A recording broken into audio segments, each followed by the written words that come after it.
And welcome back to the Sports Update. I would say you're just in time to see Stoney, but as you can see, this is not Stoney. This is Matt Dery, Stoney's coworker from 97.1 The Ticket. Stoney apparently taking a little vacation. But Matt, thanks for joining us tonight. David, great to be here. Great to see you. We're going to jump right into it. Lions, we all know, getting ready for their season opener with the Rams on Sunday, September 9th. And nice to see that they have added some cornerback help, reportedly agreeing to terms with Drayton Florence out of Denver, who was let go on Friday, unfortunately. But, hey, their loss is the Lions' gain. Well, David, it's obvious they need cornerback help. They need help defensively. And I know Drayton Florence was a guy right at the end of free agency that signed with the Bills. There were rumors maybe the Lions were on the phone with him, talking to him. Bottom line is this.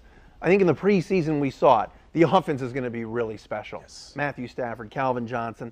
I think Mikael LeSure is very, very good. I like what I saw in the preseason. And a lot of people say, Matt, it's the preseason. What are you talking about? LeSure showing some shiftiness for a big back that runs people over.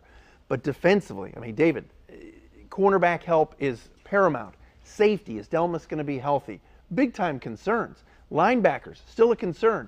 And will that pass rush be able to get to the quarterback on a consistent basis? Need a bounce back here from Sue. Need Willie Young to step up and be that guy when an Averill or a Vanden Bosch is out to really, move that pocket. And you just mentioned it, game one, Sam Bradford, kid threw 3 touchdowns the other night against the Ravens. And it was only preseason, but already first game in, you're going to see a pretty big-time gunslinger in week one. We've heard all preseason the concerns at cornerback, but looks like they have tried to address that concern right now with Drayton Florence, as we just talked about. So that's huge. Any help that they can get, I think, in a veteran like that will help. Does he still have gas left in the tank? I don't know.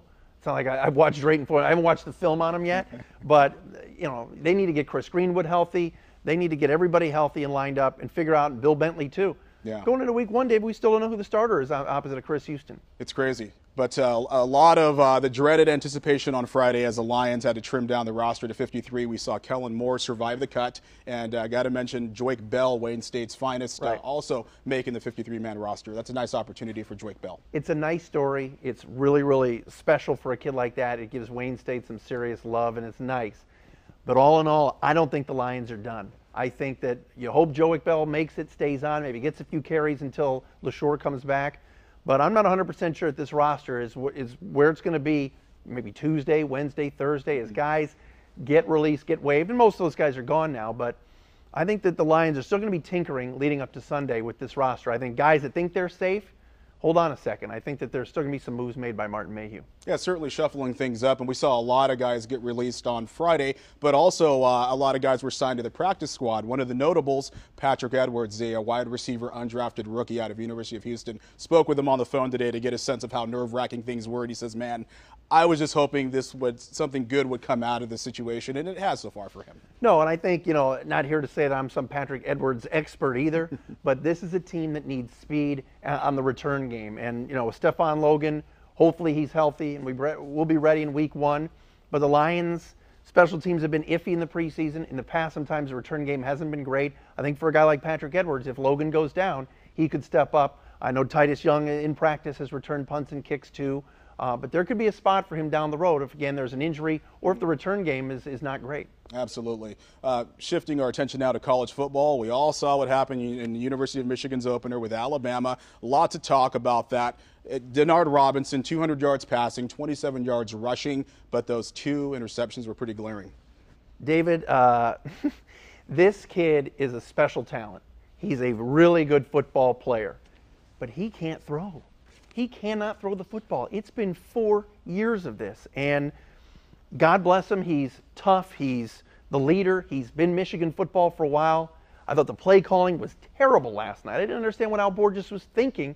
Not until the 4th series, David, are they running him on some sort of quarterback keeper on an option. You got to get him out in space. And you're playing Alabama, and he's standing back there like Dan Marino. I didn't get that. He's not even close to that. And it was really disappointing to see him go 1 for his first 6, miss receivers. I would hope now, as we get into Air Force and UMass and the Big Ten, that Al Borges will go, all right, I got to scrap what I was thinking against Alabama and get him out in space. Even if you want him to throw, which he's a quarterback, he's going to have to throw, but roll him out. Maybe some throwbacks to a tight end. Simplify it a little bit. Having him stand in the pocket and throw slants and things like that over the middle, that's not what he's good at. But I think the story that's getting overlooked is, though, This guy, Denard Robinson, showed us some serious toughness last night. He puts his shoulder down, trying to tackle D. Milner, the big boy from Alabama. Then we saw what happened later towards the end of the game, but still manages to go in the locker room, come back to the football field and take snaps. I think the Heisman voting wizards need to take that into account moving forward. Well, no, I get your point. I think you're right. You see how tough he really is and the kind of leader that he is for this football team and the shots that he has taken for years. And he's not missed a lot of games, not missed a lot of series. But at the end of the day, the toughness angle and all that, fine. If that's the case, and you're right, if he's so tough, keep running him. Yeah. Enough of having him stand in the pocket. I think they need Toussaint back. It's obvious after last night. That wasn't the cause of the game. Let's also give some credit to Alabama. They're for real. I mean, they are darn good. And it's almost like Alabama, LSU, and these teams at the top, unfortunately, are the varsity. And unfortunately, right now, the teams for the Big Ten are the JV. And that's not going to be squashed because and Michigan State fans can crawl all they want about Michigan. Michigan State played that Alabama team a couple years ago in a bowl game and got shellacked too. So not a good showing for the Big Ten, certainly last night. Well, speaking of Michigan State, can't say enough about LeVeon Bell in the season opener on Thursday night. I mean, this guy is incredible, career high, 210 yards rushing, but the hurdle jump and then the game-winning touchdown, pretty nice. Oh, yeah, and, you know, we talked so much during the week about, all right, how will Andrew Maxwell play in the absence of Kirk Cousins and taking over for the veteran quarterback. I thought Maxwell was I thought he was average. I thought his receivers didn't help him much. But at the end of the day, boy, I think teams now know what Michigan State's offense is going to be. It's going to have to be Le'Veon Bell, and also I think they're going to have to use the tight end more. Get Deion Sims involved because he's very, very good.